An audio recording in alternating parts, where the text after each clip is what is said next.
Hello, everyone, and welcome back to another episode of Changing the Climate, a show where we talk about the changing world around us and how we can make it better. Brought to you by Climate Change Realty.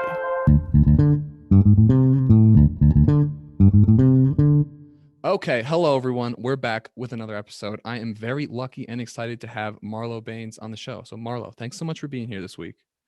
Thank you so much for having me. I'm really excited about this opportunity. Cool. And I'm excited to speak with you. Go ahead. No, go ahead. Yeah, just, we always get the show started with a little bit of background on who you are and how you got to be doing what you're doing today. Awesome. So my name is Marlow Baines. I'm 18 years old and I'm the youth director for Earth Guardians. And just a little bit of background on me. My parents raised my brother and I to just recognize that the trees, birds, and crickets and plants are with us and that we're not alone and that we don't have to struggle alone. So if I'm feeling anxious and depressed, if it's been a really hard and tough day over Zoom, I just go outside, take a moment to breathe, and just nature allows myself to connect inwards, but also to connect outwards. And I think, as you've probably recognized, the earth helps heal us and keep us alive. And that relationship is just absolutely vital. And back in 2016, I was 14 years old. It was in the middle of the 2016 election cycle. And I had an opportunity to go and support the water protectors up at Standing Rock, North Dakota for the Stand Against the Dakota Access Pipeline. Are you aware of it? Yeah, I was actually following it when I was going to see you, and I was like watching like secular talk videos and stuff about that. Yeah, so it was an amazing and honestly life-changing experience.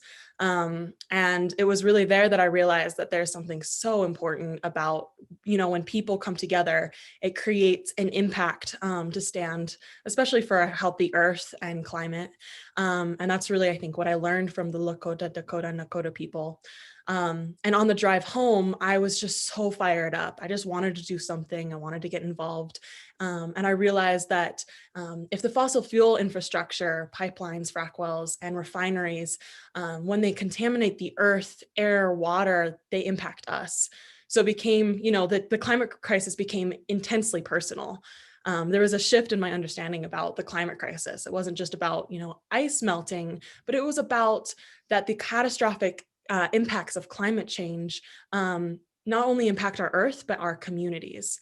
And if our earth is being impacted, so are we. And it's just such a basic reminder that I think sometimes people forget, but we're a part of the earth's ecosystem.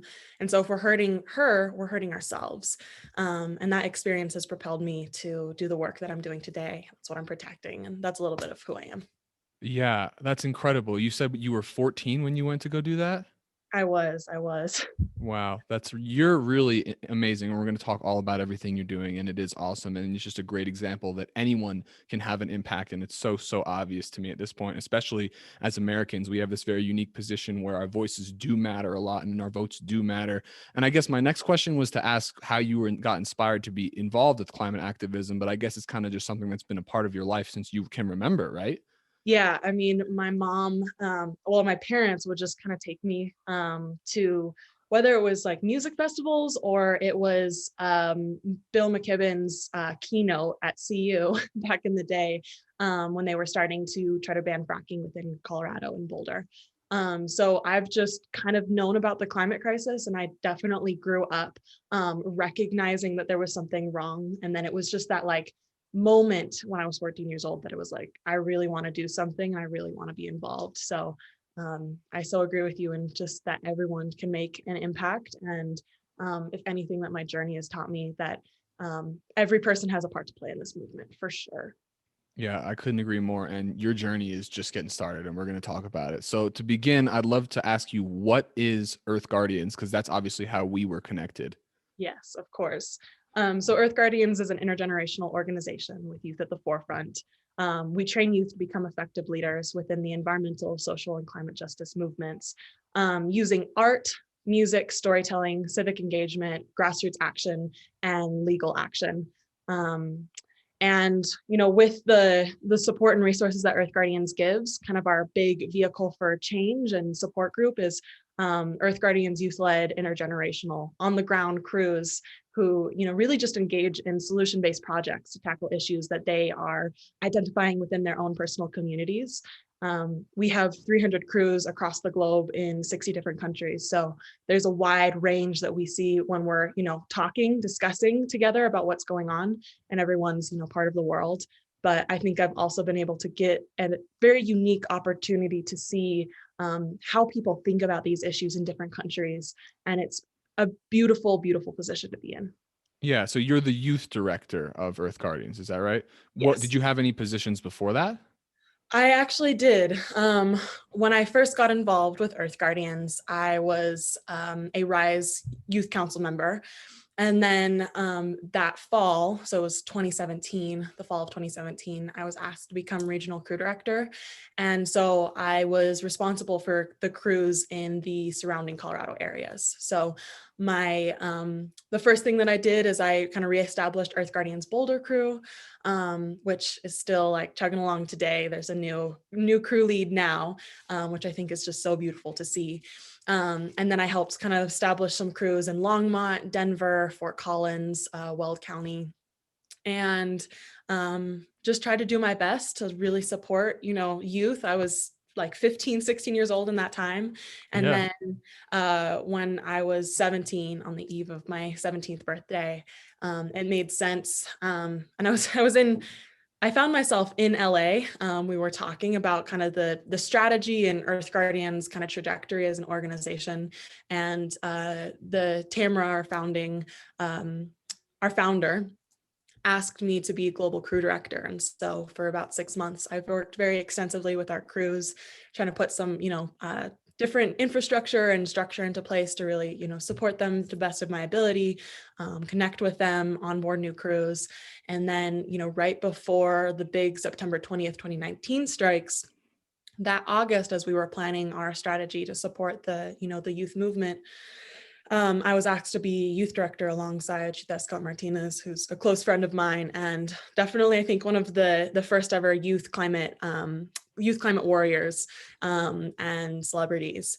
And so it was a big honor. And from this moment forward, I'm still youth director, and it's just been such an honor and honestly such an amazing job to have.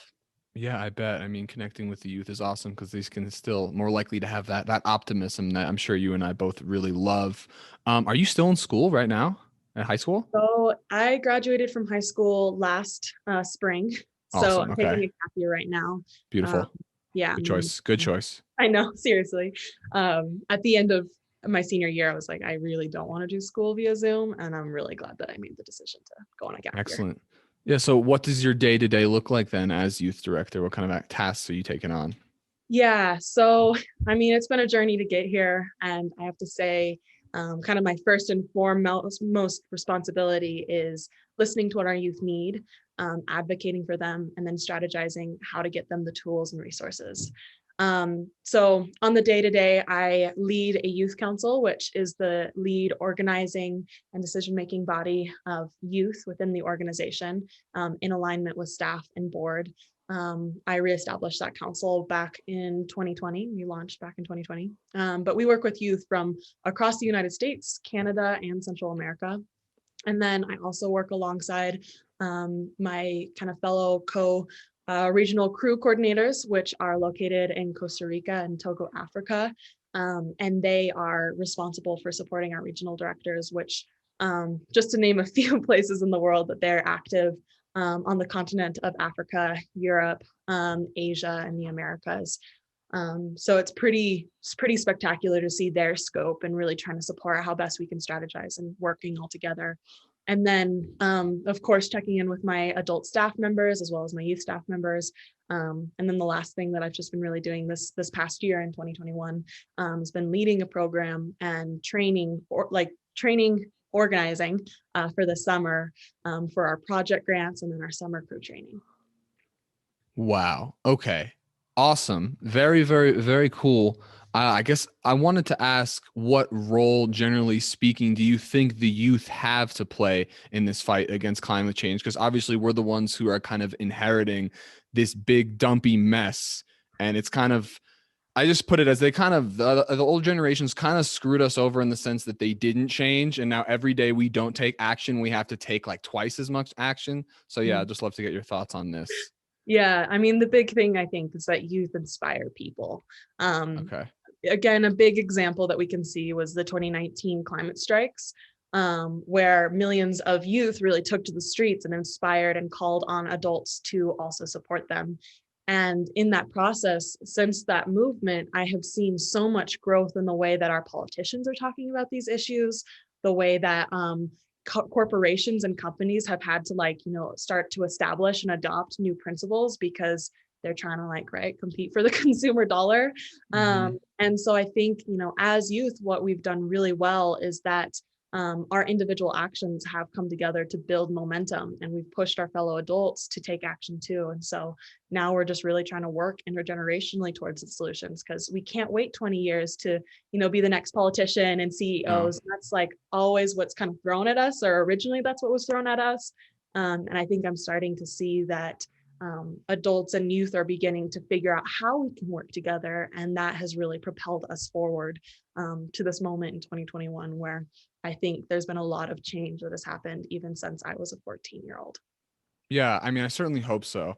And what kind of actions do you find really has an effect on the youth that you're speaking with that really inspires them to go out and take action like you? Because not everyone has spent their whole life being involved with nature and connecting to their more spiritual side. Some people have been very sheltered, like I talked about in the last episode. People spend their whole life living in the city and don't spend much time in the wilderness. So how can we kind of, yeah, connect? I don't know. I'm not sure what the most effective way to connect with people is, because as I understand it, you are an author and a poet. Is that right? So I kind of Yes, have an idea that maybe art has something to do with connecting with people. Maybe, I don't know. absolutely, absolutely.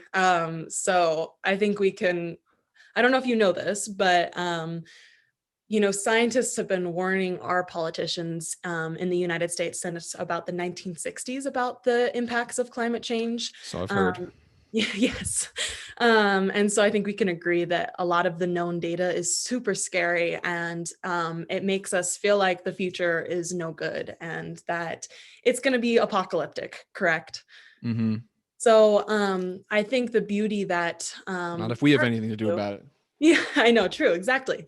So sadly, because of, the fear that has been really instilled within, populations around the climate crisis, I've seen within my generation high rates of teen suicide, depression, and anxiety. And psychologists have begun to link it with eco anxiety, which is, people being afraid of the climate crisis and the impact that it has, and the superstorms that it, causes such incredible stress on people.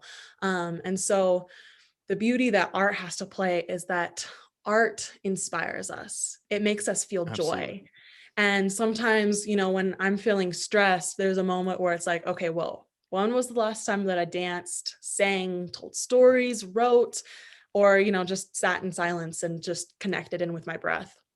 And I think that that goes for music. Like, that's a very easy example to use, right? Like, Mm-hmm. you get in your car, you're about to, go over to your friend's house, you're on your way to work, you can turn on music, and depending on your mood, it can just totally uplift where you were at.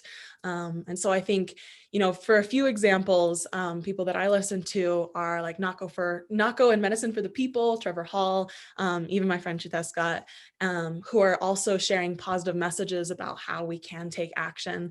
And so when people are moving to that, that message, it's also inspiring them, and they're able to engage in in inspiring themselves to then creatively think about these solutions. And so I would say that art helps us think creatively, and it also sparks it sparks our imagination. And so we can't act on the climate crisis in a place of fear, because it just puts us in, the fight, flight, or freeze stage. But with art, we can think creatively about the solutions forward. And we can look at, okay, what is the future we actually do want to see?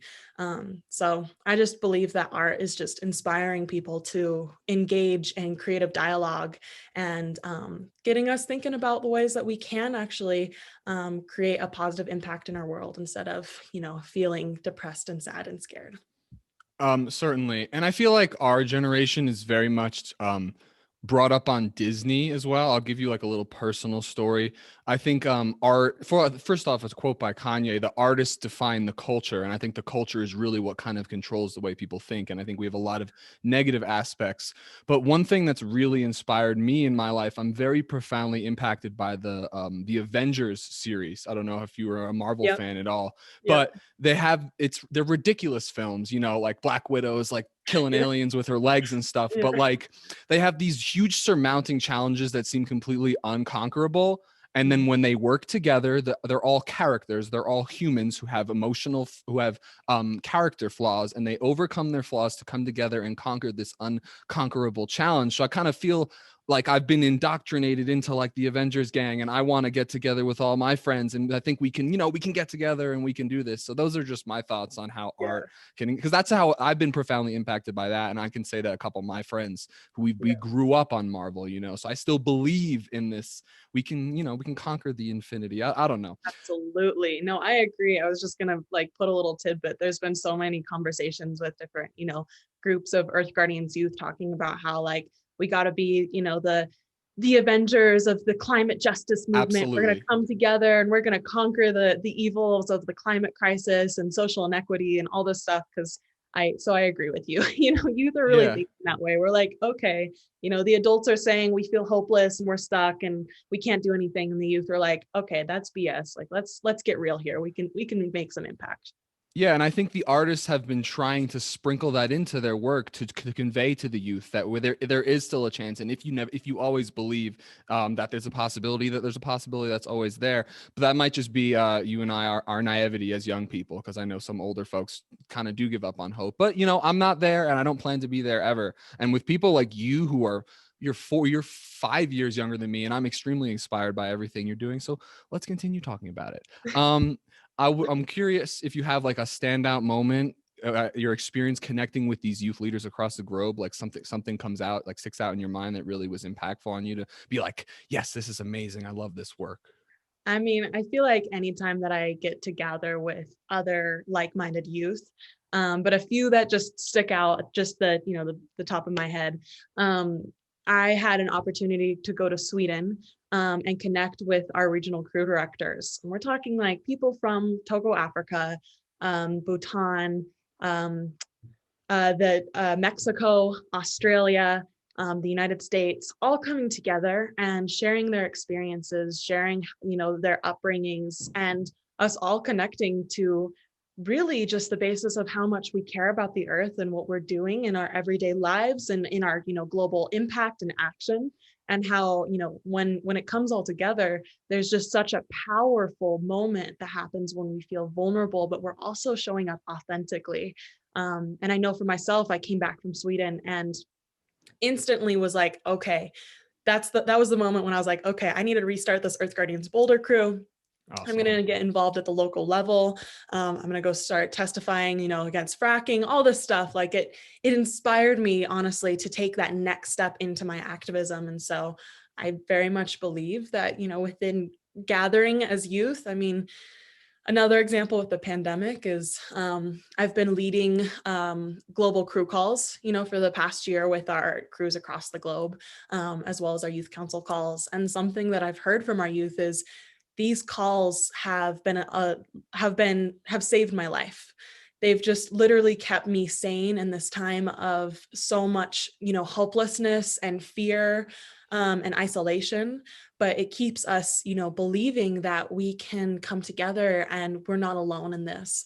And so I think, it's so important for youth and other people to gather together, because when we're connecting, we're inspiring one another, and then we're sharing what works within our communities, we're able to bring back those stories, bring back those experiences, and bring back those tools to then make a positive impact on our communities. Yeah, and beyond art, we're talking about just general interpersonal connections between people, which has been so adversely impacted, by the changes that have gone on in the last year. But even beyond that, specifically as Americans, like something I picked up when I was in Australia, and I would be walking around campus with my headphones in. I'm like, I'm the only person who's like alone. Like everyone's like always together with people, but in this country, we feel like we're taught to just go out and do it ourselves. But collaboration is really what makes huge strides and huge impacts. But whatever. Interesting thoughts.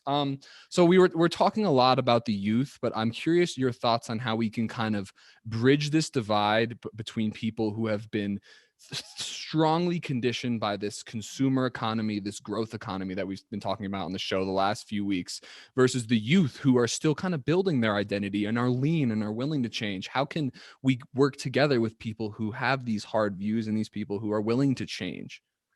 Good question. I'm going to start first with a story, and then I'll kind of go into some of my Love it. tools that I've been able to pick up on in the past few years. So before the pandemic, like a month before, I had an opportunity to go to LA and give a talk at a university. And the woman that was showing me around the city brought us to this ice cream shop, and she started to ask me like, "Don't you feel hopeless? Like you'll never win for what you're fighting for?" And I was super honest. I was like, "No, not really." Like, I'm of course there's moments where I feel terrified, but I'm able to kind of ground back into my work and be like, this is possible. But she just kept getting more and more kind of hysteric about it. Like, well, what's going to happen? And, what are we going to have to do? And I was like, well, if it doesn't work, maybe we'll have to, shift the way that we work in our systems. And then she was like, will that lead to revolution and war? And I was This like, is well, an ice cream shop owner? yes, exactly. With a Okay. woman who had brought me here to speak about climate change.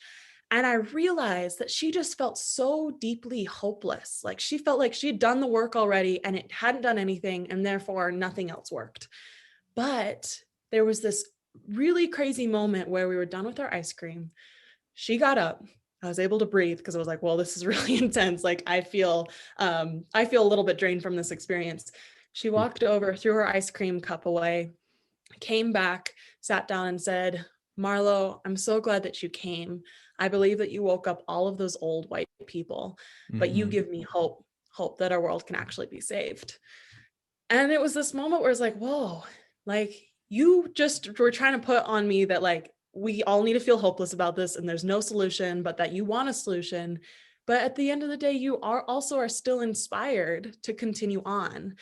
So why I'm talking about that is that I think that there are a few tools that we can use when we're talking to people who feel like they know everything, that there's no way to get out of this, or they're like, we should just keep going business as usual. What's wrong? And the biggest thing that we can do is actively listen and breathe. So, what do I mean by that? Actively listening can teach us to listen to the person in front of us and hear what their needs are. I notice that when I listen to my teammates, they feel like they're heard. And when I feel heard, I feel like I can trust the people around me. So I'm guessing that's what's going on. And when there's trust Mm. between a team, it creates a happier and more dynamic team and teamwork, right? Maybe collaboration has to play in that too. But, anyways, um, active listening can also support us in talking to those that we're opposed to. So when I notice that I'm feeling triggered about what somebody is saying, or I don't want to hear what their story is, or I just want to like shut down, that's when I pause, take a deep breath, get present, because then I get to hear what their message is, what their story is, and really just hear what do they need. And I'm not trying to figure out what I'm going to say next. I'm just trying to listen. And when they're done, I try to give myself like a 3 to 5 second pause and think through some questions like, do I have anything to add to this conversation? Do I want to ask any questions to clarify what they're saying? And then most importantly, doing the internal work always is, why was I triggered by their message? And Mm. do I just need some time to process what they're saying? And these tools have really helped me to understand why people are the way that they are. It's also supported me to see that, right, every person has an experience and a story that has brought them to this place. And when you create a space for dialogue, it creates a space for growth. Um, so pretty much kind of what I hope for at the end of a really tough conversation is that I listened to every individual to the best of my ability. Um, and it helps me to see, what's going on in our world, micro to macro levels. And that the work can be super overwhelming. We're talking about really, really big things. And so when you start to feel overwhelmed, I also think it's super important to pause, take a breath, even touch into like, wow, I'm really grateful for the air around me. You know, you can give gratitude to the trees and oceans and waterways that are providing us with our air. And then that breath can center you, you know, get you more present and out of your fear space. And then you can look at that person, you know, across from you, see them as a person, and then be able to creatively think about what your next step is forward. Yeah. That's all. Well, there's a lot in what you just said. And I think like calling it breathe, I was like, But then once you explain it, it's like that totally makes sense. It's about this idea of kind of getting out of yourself. You're feeling that the person is antagonizing you or whatever, and really understanding that they're another human on the other side. And you might be aware we're struggling with this lately.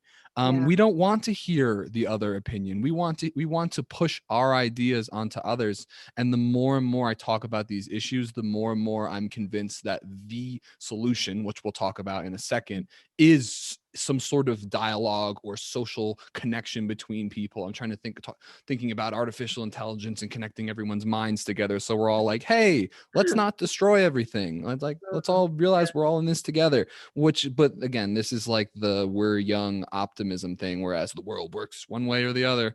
But Yeah. fair enough. We'll move on to just general solutions to the topic of climate change, because I've been getting into talking about overpopulation and overgrowth, but specifically, let's focus on your thoughts on what solutions to solve the climate problem that you come to mind. Great. So, first of all, I just learned that the Paris Climate Accord actually started out as an initiative to regenerate the denuded forest and overgrazed lands in France. Huh? Yeah. So, if have you seen the documentary "Kiss the Ground" I with have. Woody Harrelson? Okay, Yeah. mind blowing. I love Yeah, it. it's good. It's good. I'm getting into the more yeah, it used to be like, how are we going to create a sustainable society? And now I'm like, we need to regenerate everything as well, because Yeah, we've already exactly. we've already killed most of it. Yeah. Yeah. So one of our former youth council members is named Sierra Robinson. She's also a close friend of mine. And she did a TEDx talk last year to talk about regenerative agriculture. And Beautiful. then she's been training communities across Canada to use regenerative agriculture. And I think we can say that we're really lucky in Boulder to have great farmers who are beginning to do this as well, like Black Hat and Macaulay Farms. But I really believe that, you know, talking about local climate solutions in Boulder County, one of the most powerful steps we could take is in reversing climate change, is locally embarking on the efforts to regenerate our soil and our open spaces. You know, there's Hmm. hundreds of acres of denuded and overgrazed pastures, but we could really create some solid solutions. And the beauty about Boulder County is we have huge industrial compost facilities, so we already could build soil health that way. We would be able to restore prairie lands and native grasses, which then holds a lot of moisture instead of it running off, you know, bare clay, hard packed soil. And then when the green stuff grows, it cools the earth, cools the soil, which then cools the ambient air temperature. And when ambient air temperature is cold, then it attracts moisture, kind of like a magnet. I love this Awesome. idea. So it's like magic, right? And then when we have, you know, better and, you know, productive storms, it also supports our alpine forests, which if we can think about Colorado being known for skiing and everything, the snow falls and it supports our snowpack, which then supports our watersheds. And when there's more water in the soil, we have less intense wildfires, which again was a huge issue last year. So ultimately, if our grasslands are restored, we can improve the microclimate here in Colorado and along the Front Range at like such an immense level. And you know, working with nature, I think, is pretty powerful, and I think that we could do more of it, and it would Mm. support our uh, it would support our different, you know, animal species that are out there with us as well. And I Dwindling. think it's pretty magical. So that's one solution that we could do. I feel like it's pretty easy. Right now, we'll see, but it's not very politically charged. So it's not trying to polarize Hmm. people. So They'll I find don't a know. way. Don't worry. They'll find a way to politicize it. I know, but let's hope that they don't. And if they do, we'll call them out on that. Yeah, well, who are they anyways? We always talk about they, but it's just us. Politicians. Um, I mean, it's true. It's all of us. You're very right. Us yeah. versus them needs to also go away. Yeah, oh, I love it. You would love the episode I did with Phil Taylor from Mad Ag. You should definitely check that out. He's on the same wavelength as us. Okay, great. Um, yeah, and then regenerating our topsoil is going to sequester carbon as well back Yes. into the ground, you know? Absolutely, absolutely. So it's just it like I don't know, it's just such a simple solution. We would see the impacts almost right away. It would support our air, would support our climate, would support our water, it would support our forests and our animal like friends. I don't know. It's such a simple solution, and I just think that it would be so easy to start here in Boulder County. So we'll see. Yeah. Yeah, no, we'll make it happen. We got this, me and you. It has multiple beneficial effects as well. Like we can also grow food that we eat locally, which will bring down transportation emissions and stuff like that. But let's talk a little bit more about Earth Guardians, because it's this very inclusive organization with this focus on inequality and social justice as well. So I wanted to ask your thoughts on how this inequality and social justice movements is connected to climate change. Yeah. So I think the first thing that I just want to recognize is that BIPOC communities are the most impacted by the climate crisis. And when I Objectively. say BIPOC, I'm saying Black, Indigenous, and people of color. It's just like the more inclusive term. Um, Uh-huh. an example of this sort of, uh, this impact is Cancer Alley in Louisiana, which has been almost named a sacrifice zone. Makes me so sad. Where entire towns are subject to massive industrial refinery projects and chemical plants, and plastic production, a byproduct of fossil fuel infrastructure. And we also see this in Colorado. Commerce City is disproportionately impacted by the chemicals released and air pollution by the Suncor refinery, just east Hmm. of us. Towns along the coast reliant on oceans for their livelihood, for fishing and tourism, are most impacted by rising seas and water pollution resulting from accidents like Deepwater Horizon explosions, which last I checked is still leaking oil. So the people with the least resources are impacted the most, impacting their health, safety, and livelihood. And so this goes back to environmental racism, which is a huge issue. And so, within EG, what we've been really having to focus on, especially in the past year with the rise of the Black Lives Matter movements after George Floyd's death, was, the Youth Council came together and they started to ask those really hard questions, like how do we need to dismantle white supremacy within even our own organization? And through that process, we've had to have really hard conversations around funding structures and how are decisions made, and how can we make sure that it's more decentralized so that every voice is heard. And if somebody has a concern, let's work through it together, because that'll create a more dynamic, trusting, and supportive team. So that's just one example that I'm seeing within Earth Guardians as a micro level, really just trying to figure out how best can we support one another. And through that process, you begin to understand and learn from one another, from the different experiences that people have had. And you begin to represent, many voices when you come to these sort of conversations like this one today. Yeah. Very cool. Well, thank you so much for telling me all about what the work that you're doing at Earth Guardians. And it's been a real pleasure to have you on the show. And now at the end here, I kind of just want to talk about all the other stuff you're doing, because you're so active doing all these amazing things. And I think people have definitely got a feel for who you are throughout this whole climate talk. But something I noticed, I believe you have a website. Is it marlowbaines.com? Yes, it So is. everyone go check it out. She's amazing. She's doing lots of cool stuff. And I wanted to ask you what it means to you. And we've talked about it a little bit through the show, for us to kind of move from a society of competition to more of collaboration. And obviously you can tell I'm kind of obsessed with this kind of idea as well. Great question. I very much am rooted in the value of collaboration.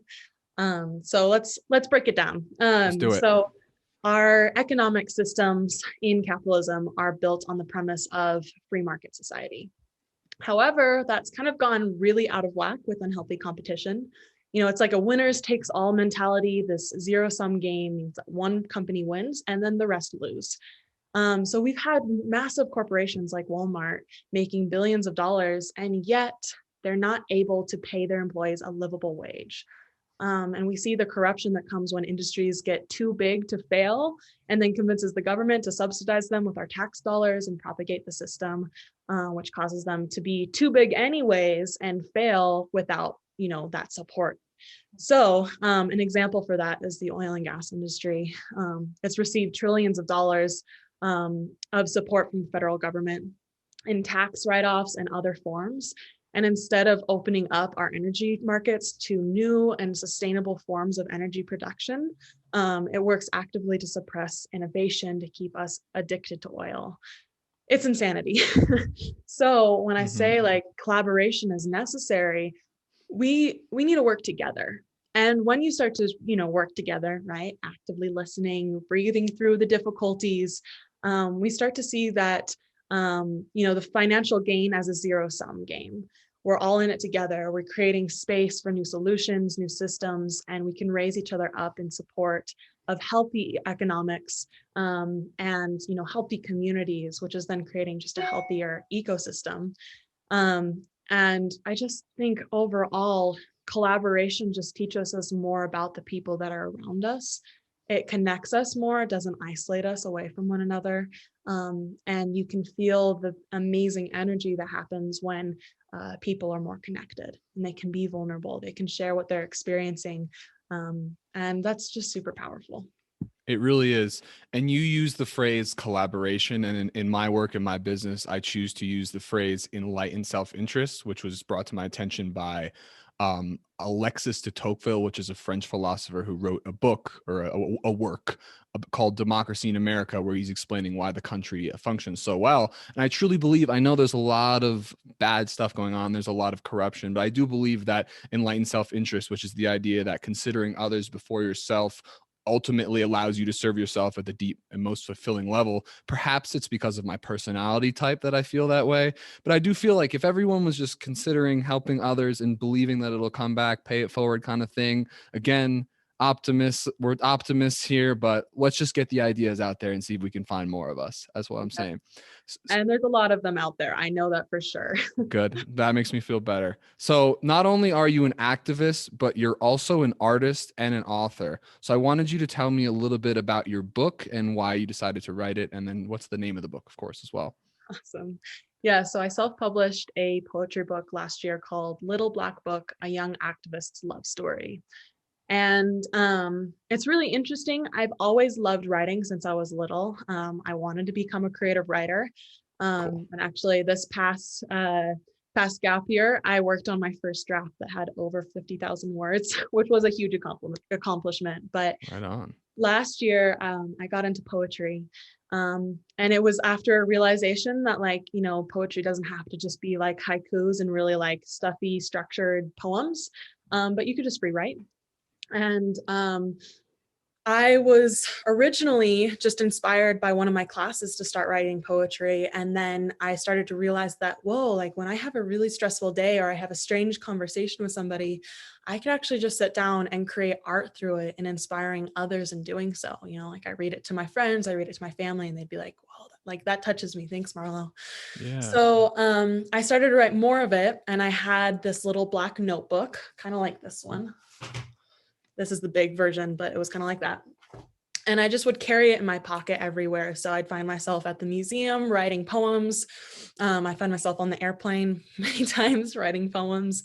And it, just was a space where I could, just be myself. I could share what was going on, whether it was from work, it was from school, or it was like, from personal relationships with other people. And I had to do a senior project for my senior year in high school.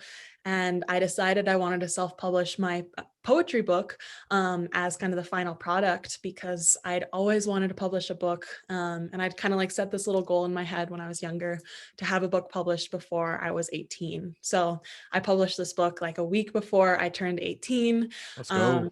yeah, thank you. And it was such an amazing and incredible process. And it's been so beautiful because kind of the ripple effect of that has been inspiring other people to write, to share their art. I started sharing more of my poetry on Instagram and instantly saw my closer friends sharing their art as well. And so this past year, I started a poetry group on Instagram. It's Sweet. just something I do every weekend where I lead people through writing prompts, and then we share our art at the end of it. And I've also filled out 2 huge notebooks of poetry. So I'm hoping to publish a second book in the next year or two. And again, I believe art's a really great way to connect with people, make us feel things. And that's just really where it came down to, was I wanted to create this art and I wanted to share it with people. Please continue. Even your words are art. And what is communication really more than just taking something that's inside and figuring out a way to convey it to others? And I love that. And I love that you said the story about how when you tell other people, they're like, oh, I can feel your essence through your poetry. And that's kind of the idea, which is really, really awesome. So the last thing that we're going to talk about is this course that you have. You're teaching young women now. It's on your website again, marlowbaines.com. Everyone go check it out. She's doing lots of cool stuff. But what is this course? Can you tell me a little bit more about it? Yeah. So, I mean, you've probably gotten the vibe that I had a pretty crazy high school experience, very different and unique from the one that most traditional, like kids traditionally go through. Yeah, I'm jealous. Um, and something that I really wanted to kind of pay forward was kind of being an older sister and mentor to young girls who are about to, embark on the journey of high school. So yesterday was my first ever kind of day of the course with Congratulations. thank you, this young group of girls. And it's been amazing to connect with, young women who are on the ages of like 13 and 14, who are going through similar struggles with that I also went through and I'm going through currently.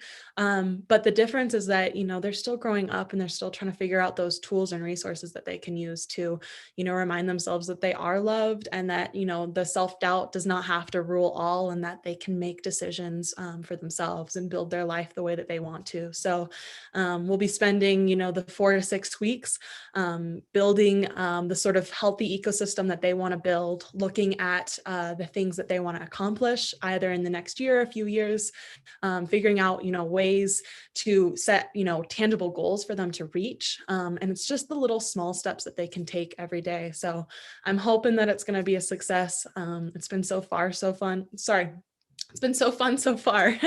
And I'm really looking forward to seeing the impact that it will have afterwards. And that kind of work is so meaningful. It's really what I think is the best way to spend your time, is either teaching or just kind of spending time with others, just in a, I don't even know, just like generally just communicating with other people. We're stuck in the cubicles and we're sending emails and stuff, and it doesn't vibe. Yep, yep, Yeah. yep. And that's been the beautiful thing within EG, and then outside of my work, some of my closest friends come from Earth Guardians. And the beautiful thing is, like, we hop on a call and it's just nice because we're all friends and we can just kind of talk about what's going on in our lives and then get down to work. And then afterwards I'll be like texting my youth coworkers like, hey, how's it going? And like checking in. And if there's a struggle, like we're going through it together. So I definitely agree with you. Like, communication has like saved my life, and it Totes. definitely brings so much more hope to me every single day. Yeah. So keep doing it. And that's great. Where do you see yourself in 5 years? Because now, interesting. I wrote that question a couple weeks ago. You're 5 years younger than me. So in 5 years, you're in my seat. So Marlo, where do you see yourself? God, that's a great question. To be honest, I don't really know. Fair But enough. most likely I will be graduated from college. I currently am thinking about studying psychology because, as you've probably noticed, I love people and wanting to figure out how best to work and collaborate and support one another that way. Um, I also want to continue to do this work. I'm hoping that I have a second poetry book written and hopefully it's inspired some more people. I hope to continue to do this work. And I hope that on a global level or a national level, that the climate crisis is seen as a very valid issue to take action on, and that people, in every sector, every personal household are taking the steps that they need to take to, collectively make that impact, to not only stop the climate crisis, but reverse the emissions that have been put into our atmosphere. And I do believe that it's possible. People are changing, and in the past 4 years, I've even seen just how much it takes from, one youth showing up to a meeting and being like, oh, the youth are here, to then, millions of youth pouring into the streets, working together, collaborating together, and really showing adults how it can be done. So I think it's going to be a really interesting ride. I might have to check in and see where I'm at, though. I definitely will. And don't worry, dude. We're going to get it done, and we're going to get it done in the next 10 years. Cause like you and me, we're not going to give up. And then, like you said, there's millions of us who are coming of age every single day. So thank you so much for coming on the show and sharing your story, your evolving story. You're welcome back at any time. And then most people would be like, you're so cool. You're going to do great things. I think you're already doing great things and you're already amazing. So I'm excited to see where the story continues to get better and better and better. If you ever need anything, feel free to reach out to me, and Climate Change Realty will support you on whatever you're doing. And thank you so much for coming on. It's been a real honor to speak with you today, Marlow. Thank you so much, Ethan. It's been such a pleasure, and just really appreciate like-minded people like yourself. You're very, very welcome. All right, everyone. And we'll be back next week with another amazing person. So everyone have a great weekend. Take it easy. Bye. Thanks so much for listening to Changing the Climate, a podcast hosted by Climate Change Realty, the most innovative real estate corporation ever conceptualized. Visit ccrboulder.com today.